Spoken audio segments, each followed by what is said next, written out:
طيب نيجي للاخت الثالثه من عائله سوزوكي، وهي السوزوكي اسبريسو. حاجه كده حلوه كده واسبريسو في نفسها. الفكره كلها ان هي عباره عن كأن خدنا حته من الالتو على الماروتي ودمجناهم وعملنا عربيه. هي عربيه عاليه شويه عن الارض لان هي من فئات الاس يو في.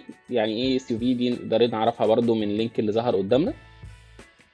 المهم ان العربيه دي فيها وسائل امان زياده زي الايرباج والفرامل الاي بي اس. طب ايه هو الايرباج ده؟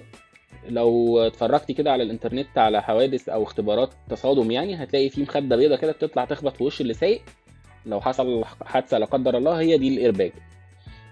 والحقيقه ان الميزه دي موجوده في السوزوكي اسبريسو وعملوها للي سايق وللي قاعد جنبه قدام. كمان من ضمن المزايا هي الفرامل الاي بي اس، ودي فرامل وجودها مهم علشان لو احنا بنفرمل كده جه قدام العربيه حاجه نقدر نتفاداها.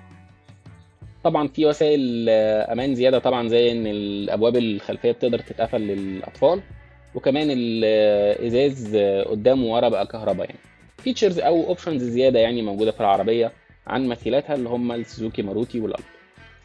الحقيقه زي ما قلت ان العربيه ما لهاش كتير موجوده معانا في السوق، يعني تقريبا بدات تنزل عندنا من اواخر 2020.